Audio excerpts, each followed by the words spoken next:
we want to tell you about our daughter, Mickey's story. And we have to go from the beginning. It was September 6th, 1988. It was the first day of school. And Mickey was going to be going into junior high. She was so excited that morning to get all ready for school. She had asked me the night before, "Mommy, can I please shave my legs?" So I had told her, "Yeah, you can shave your legs. It's a special day."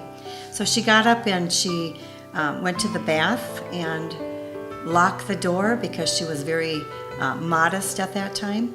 And then it was about 15 minutes later that Mickey's brother Jeremy knocked on the bathroom door and said, "How much longer, Mickey? I have to get in there too."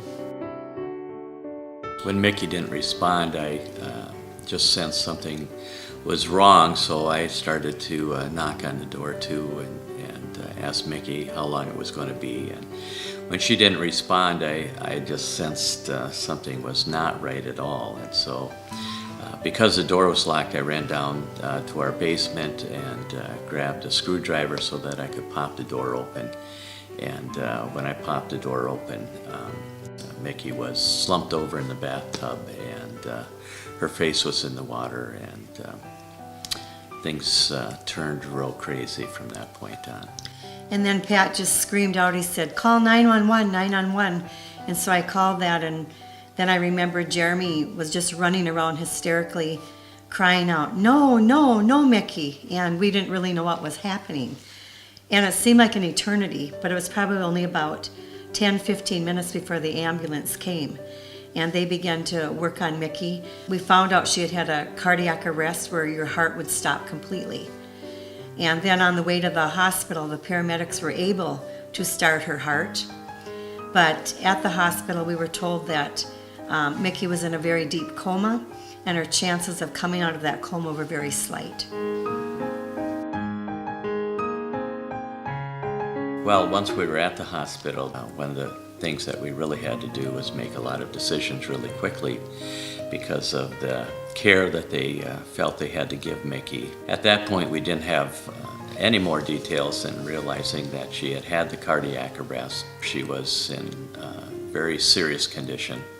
And at that point, family began to arrive as well. Judy's mom and dad and extended families were coming in, as well as other pastors from the area began to come in and pray with us about Mickey. But it was just the first day of what would become a very long 38-day journey.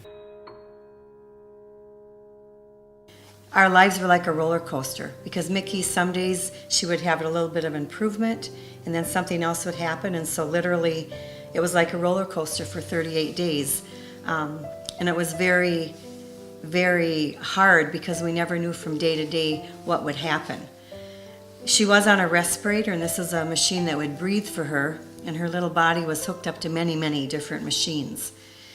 Even though she was in that deep coma, we did feel that she could hear us at times. Sometimes she would squeeze our hands when we would talk to her, and sometimes she would blink her eyes. So that was always an encouragement, even though she never did come out of that coma. Well, one of the things that happened while Mickey was in her coma was she had her 13th birthday. And it was a pretty hard day for us because early that morning the nurse that was in ICU gave us a call and said that Mickey was in real deep distress and that we should probably come as soon as we could. And so I remember that I went to the hospital before Judy and the kids came with her, and it was a real tough time.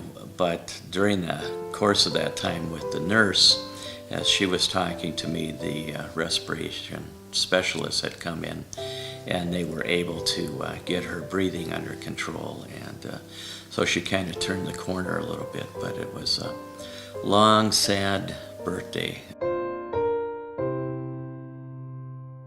The hardest day of our life was on October 13th, 1988, when the nightmare that began on September 6th became a reality.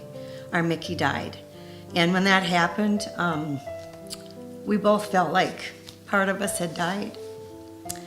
But I remember after Mickey died, we found a poem that meant so much to us. And out of any of our children, Mickey would share everything, but for some reason she did not share this poem. And we found it, and this is what the poem said. I was going around and around, the wind singing in my ears. Faster, Dad, push me faster. I felt my feet rise above the earth. My dad was worried, but I was glad. I was like a bird soaring through the clouds. And when we found that poem, it was just like we knew that Mickey had soared like a bird into the arms of Jesus. And we knew that she was very safe, safer than the other two children.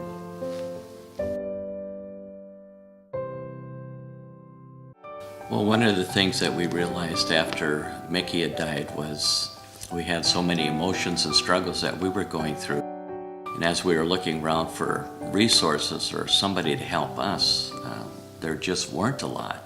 As we began to look into that more and more, we came up with kind of an idea that maybe God was leading us into starting a ministry dedicated to moms and dads who had lost children as well, where they could come to what we were going to call Mickey's Lodge and just come and find a place where they could get some answers to their struggles, be able to express their emotions without being afraid that somebody might condemn them for what they were saying.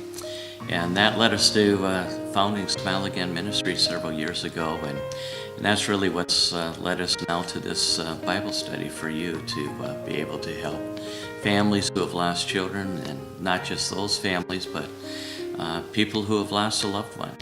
We just don't grieve well as a community, and certainly not as a nation, and so our Bible study is really geared to help you find the answers that you have, I'm sure, related to this thing that we call the grief journey.